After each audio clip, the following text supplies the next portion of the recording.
Hello दोस्तों, welcome to project with me.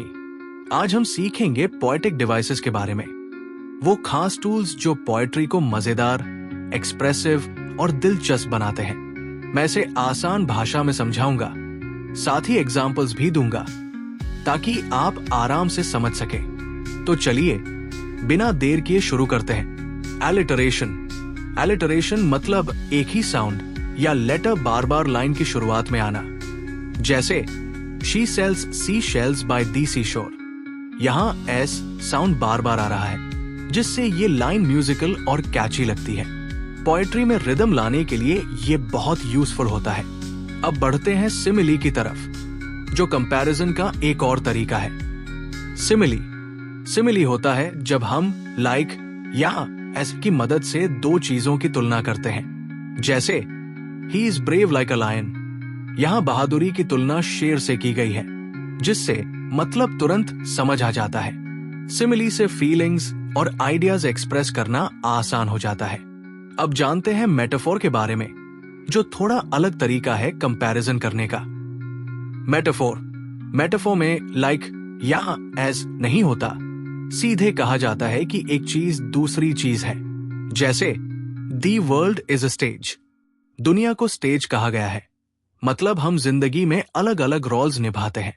Metaphor से poems और भी इम्पैक्टफुल बनती है। अब समझते हैं पर्सोनिफिकेशन, जो पोएम्स को ज्यादा लाइवली बनाता है। पर्सोनिफिकेशन में नॉन लिविंग चीजों को ह्यूमन क्वालिटीज दी जाती है, जैसे दी वाइंड विस्पर्ड। हवा बोल नहीं सकती, लेकिन यहां उसे बोलने जैसा बताया गया है। इससे पोएम में जान और इमोशन आता है। अब बढ़ते हैं हाइपरबोल की तरफ, जो एग्जैजरेशन है। हाइपरबोल मतलब बहुत ज्यादा बढ़ा चढ़ाकर कहना, जैसे I am so hungry I could eat a horse. ये सच नहीं होता, लेकिन ये बताता है कि कितना भूखा है। हाइपरबोल फीलिंग्स को ज्यादा स्ट्रॉन्ग बनाता है।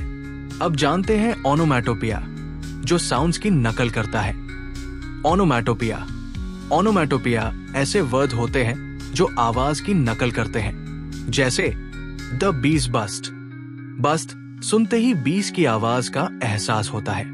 इससे पोएट्री में लाइफ और रियलिज्म आता है। अब चलते हैं ऑक्सीमोरॉन की ओर, जो दो अपोजिट आइडियाज को साथ लाता है। ऑक्सीमोरॉन होता है जब दो अपोजिट वर्ड्स एक साथ आते हैं, जैसे बिटर स्वीट, मीठा और कड़वा दोनों फीलिंग्स एक साथ। ऑक्सीमोरॉन से कॉम्प्लेक्स इमोशंस को आसानी से समझाया जाता है। अब समझते हैं एंटीथेसिस, जो कॉन्ट्रास्ट दिखाता है।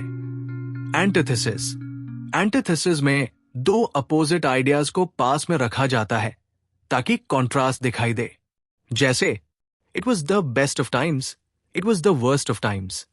ये दिखाता है कि दोनों फीलिंग्स साथ साथ एग्जिस्ट कर सकती है। अब देखते हैं एसोनेंस, जो वावल साउंड्स को रिपीट करता है। एसोनेंस में वावल साउंड्स बार बार आते हैं, जैसे ई या ओ साउंड्स, जैसे दी अर्ली बर्ड कैचेस दी वॉर्म। यहां ईयर और बर्ड में सिमिलर वावल साउंड्स हैं। एसोनेंस से पोएट्री में फ्लो स्मूथ होता है। अब अलूजन समझते हैं, जो फेमस रेफरेंसेस होते हैं। 10 अलूजन में पोएम में फेमस पर्सन, इवेंट या लिटरेचर का इनडायरेक्ट जिक्र होता है, जैसे ही मेट हिज वॉटरलू। यहां वॉटरलू से हिस्टोरिकल डिफीट का मतलब होता है। अलूजन से पोएम्स में डीपर मीनिंग आता है। अब जानते हैं एनाफोरा, जो रेपिटेशन का खास तरीका है।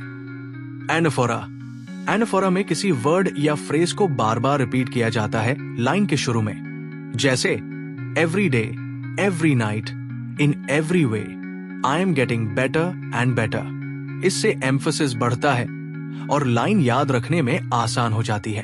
तो दोस्तों, ये थे कुछ इंपॉर्टेंट पोएटिक डिवाइसेस जो पोएट्री को एक्सप्रेसिव, मजेदार और मीनिंगफुल बनाते हैं। अगर आपको ये वीडियो पसंद आया हो तो लाइक और शेयर करें, और प्रोजेक्ट विद मी को सब्सक्राइब करना मत भूलिए। कमेंट्स में बताइए कि आपको कौन सा पोएटिक डिवाइस सबसे इंटरेस्टिंग लगा। जल्द मिलते हैं नए टॉपिक के साथ। तब तक पढ़ते रहिए और मस्त रहिए।